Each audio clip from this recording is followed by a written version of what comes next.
I am so glad that you are here. Please remember to listen right until the very end because we have a special treat for you. And if you enjoyed today's video, please click like and subscribe down below because this helps others to find us on YouTube. Today's lesson is lesson number 72. Holding grievances is an attack on God's plan for salvation. Let's talk about it. I really need this lesson today. I've just had one of those mornings. My computer has been causing me problems, so I had the old system completely wiped, a new system installed, and then trying to get things up and running has been a challenge. One of the things that I lost with my old system was my Microsoft Office. So I've been trying to download that. Oh my goodness. It's been a couple hours and I still haven't been successful. Try getting into Microsoft when you don't know your password.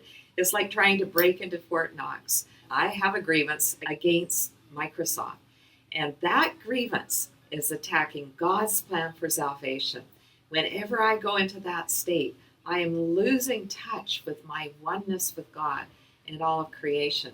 It's amazing how fast we can revert to the thinking of the ego. I go back there in a second. Unless I am consistently practicing these lessons, I lose touch with the truth of who I am as God's beautiful, beloved child. I need to remember everything is taken care of. Everything is exactly the way it's supposed to be. If it's meant to be solved, it will be solved. If it's not meant to be solved, we're going to find a different way to do things. Let's read today's lesson.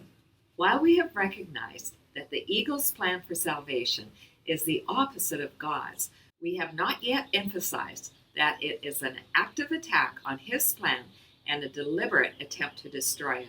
In the attack, God has assigned the attributes which are actually associated with the ego, while the ego appears to take on the attributes of God. The ego's fundamental wish is to replace God.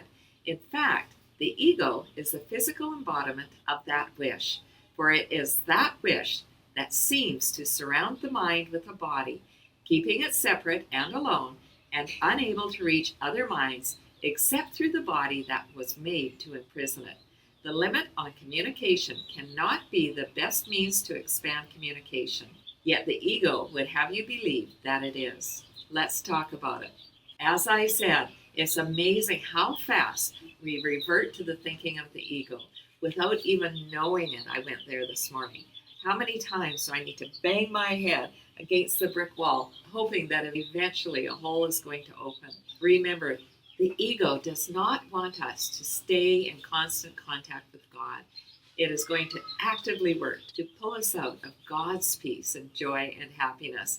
I have not had a happy morning, my friends. The frustration caused a division between my husband and I. I certainly wasn't feel connected with God and all of humanity. Our bodies are not meant to be the best form of communication. I finally remembered to say a prayer, to ask God for his help, and the best answer that I got was to come and do this video, which is always the first thing that I do when I wake up in the morning. It is now 1 o'clock and I'm just getting started, but I already feel better. Let's keep reading. Although the attempt to keep the limitations that a body would oppose is obvious here, it is perhaps not so apparent why holding grievances is an attack on God's plan for salvation. But let us consider the kinds of things you are apt to hold grievances for. Are they not always associated with something a body does? A person says something you do not like. He does something that displeases you. He betrays his hostile thoughts in his behavior. Let's talk about it. This is such a helpful way to see the difference between the world of the ego and the world of God. In the world of the ego, all the messages that are brought to us through our body senses. This morning, I was working with my eyes. I was not happy with what I was seeing on the screen. I kept getting an error message. So I would try their suggestion and it still wasn't working. When we remember to come back to God, say a prayer, and trust that God is going to take care of it exactly the way that it's meant to be, we get completely different messages. And these messages always work. I'll let you know how it turns out. I'm sure it will be solved eventually. Let's keep reading. You are not dealing here with what the person is. On the contrary, you are exclusively concerned with what he does in a body. You are doing more than failing to help in freeing him from the body's limitations. You are actively trying to hold him to it by confusing it with him and judging them as one. Herein is God attacked, for if his Son is only a body, so must he be as well. A creator wholly unlike his creation is inconceivable.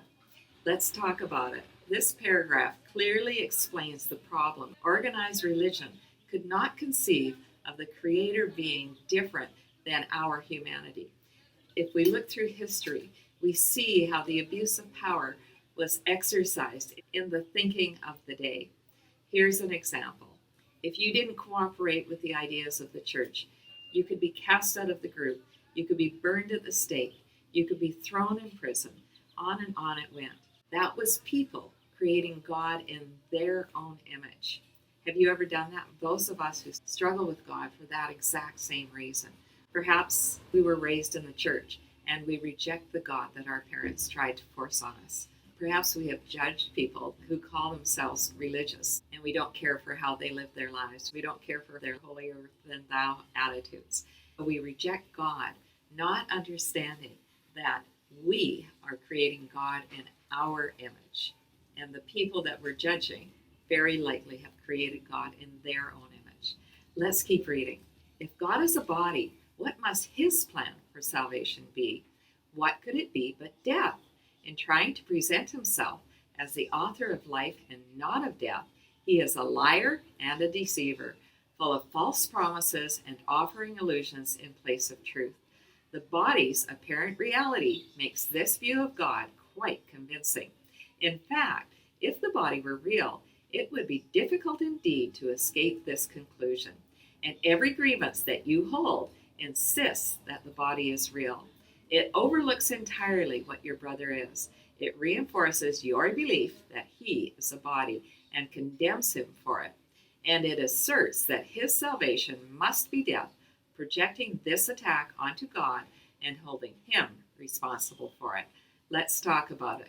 I would encourage you to take your journal out and write down who you think God is. Who did you see God as before you started your spiritual walk, before you started studying A Course in Miracles? A lot of us had created God in our own image. We saw God as being a punishing God. We saw God as having all these strict rules, all these thou shalts. We saw God not wanting us to have any fun. We're learning that none of that is true. So write it all down, and then you may want to share it with someone, and then rip it up, burn it, throw it away, flush it down the toilet. Now I encourage you to do a second exercise. Who do you want God to be? If you could create your own definition of the perfect God, a loving God who is going to accept you no matter what would that look like? What would that feel like? Allow your imagination to run freely and write that in your journal. Again, I would encourage you to share that with someone. That's the true God.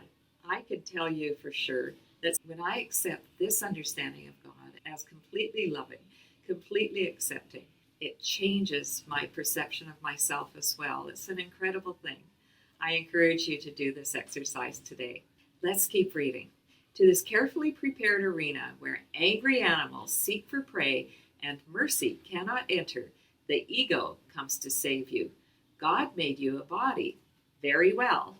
Let us accept this and be glad. As a body, do not let yourself be deprived of what the body offers. Take the little you can get. God gave you nothing. The body is your only savior. It is the death of God and of your salvation. Are you buying it, my friends? Are you wanting your body to be the only thing that is ever going to save you? How has it worked for you so far? It brought me to my knees, as it does for many of us. The incredible thing about that is when we are brought to the end of ourselves, only then are we willing to open our hearts to God's eternal, perfect, wonderful love. Let's keep reading. This is the universal belief of the world you see. Some hate the body and try to hurt and humiliate it. Others love the body and try to glorify and exalt it.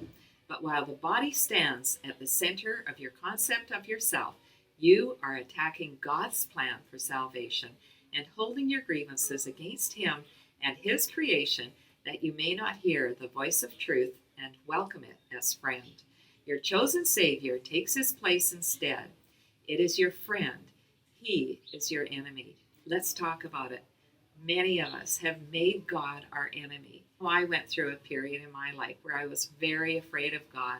I didn't want to open myself up to God because I believed that I had done all these terrible things and God would never accept me. Have you done that, my friend? Have you made God your enemy?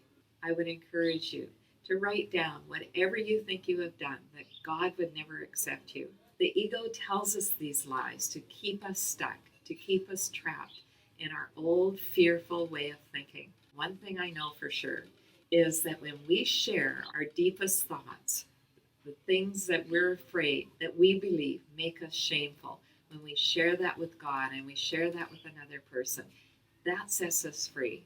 If you are feeling any of that, my friend, I encourage you to write these things down. What is keeping you fearful from God? What is keeping you stuck? Write it down, share it with a friend, and then go in prayer and ask God to take these things from you, to help you accept His love, and to know without any doubt that you are His beautiful, beloved child. Let's keep reading. We will try today to stop these senseless attacks on salvation. We will try to welcome it instead. Your upside-down perception has been ruinous to your peace of mind. You have seen yourself in a body and the truth outside you, locked away from your awareness by the body's limitations. Now we are going to try to see this differently. The light of truth is in us, where it was placed by God. It is the body that is outside us and is not our concern. To be without a body is to be in our natural state. To recognize the light of truth in us is to recognize ourselves as we are. To see ourself as separate from the body is to end the attack on God's plan for salvation and to accept it instead. And wherever His plan is accepted, it is accomplished already. Let's talk about it. When we accept God's plan for our salvation, it is already accomplished.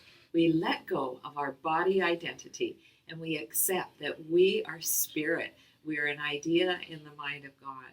We are literally a part of God and we are part of all creation. When we let go of our body state, then we are in our natural state and we are seeing ourselves as we truly are, as beloved, as perfect, as joyful, as light beings. This is the truth of who we are. Let's keep reading. Our goal in the longer practice periods today is to become aware that God's plan for salvation has already been accomplished in us. To achieve this goal, we must replace attack with acceptance. As long as we attack it, we cannot understand what God's plan for us is. We are therefore attacking what we do not recognize. Now we are going to try to lay judgment aside and ask what God's plan for us is. What is salvation, Father? I do not know. Tell me that I may understand. We'll talk about our practice sessions at the end of today's lesson. Are you able to accept that God's plan for salvation has already been accomplished in you? It's as simple as accepting it. All we have to do is let go of the plans of the ego and accept God's plan for our salvation. Are you willing to do that? Are you willing to let go of all the ideas that you ever had? Thinking that someone else is going to save us, thinking that our ideas were going to save us, thinking if we had the right job, the right car, the right partner, the right children, the right friends, the right education, the right clothes, the list goes on and on. Did those things ever save you? If you're anything like me, the day came when you recognized that none of those things would give you the peace that we get when we come home to the truth of who we are as God's beautiful, beloved children. Let's keep reading. Today we will wait in quiet for His answer. We have attacked God's plan for salvation without waiting to hear what it is. We have shouted our grievances so loudly that we have not listened to His voice. We have used our grievances to close our eyes and stop our ears. That was me this morning, my friends. I completely forgot about God as I was complaining about not being able to get into my Microsoft account. I completely lost touch with what is truly important. All of this technology really doesn't matter at all. All that matters is that we continually come back to accepting our oneness with God and all of creation. Let's keep reading. Now we would see and hear and learn. What is salvation, Father? Ask and you will be answered. Seek and you will find. We are no longer asking the ego what salvation is and where to find it. We are asking it of truth. Be certain then that the answer will be true because of whom you ask. Let's talk about it. When we ask God for answers, we always get the truth. He always tells us exactly what we need to hear. Whenever you feel your confidence wane and your hope of success flicker and go out, repeat your question and your request, remembering that you are asking of the infinite creator of infinity who created you like himself. What is salvation, Father? I do not know. Tell me that I may understand. He will answer, be determined to hear. Are you determined to hear? We're not going to hear the answer if we're rushing around, being super busy, trying to figure things out by ourselves. He will answer us when we take the time to sit in a quiet meditation and allow our minds to receive his messages. He's always sending us messages. We simply can't hear them if we're caught up in the thinking of the ego, if we're caught up in busyness, if we're caught up in our own ideas of what we think we need to be doing in the day. Let's finish today's reading. 1 or perhaps 2 shorter periods an hour will be enough for today, since they will be somewhat longer than usual. These exercises should begin with this. Holding grievances is an attack on God's plan for salvation. Let me accept it instead. What is salvation, Father? Then wait a minute or two in silence, preferably with your eyes closed, and listen for his answer. Let's talk about our practice periods for today. First thing in the morning, last thing just before we go to sleep, we are asked to read today's lesson and then sit in meditation for a minimum of 5 minutes. Longer is always better, in which we lay judgment aside and we ask what God's plan for salvation by saying, what is salvation, Father? I do not know. Tell me that I may understand.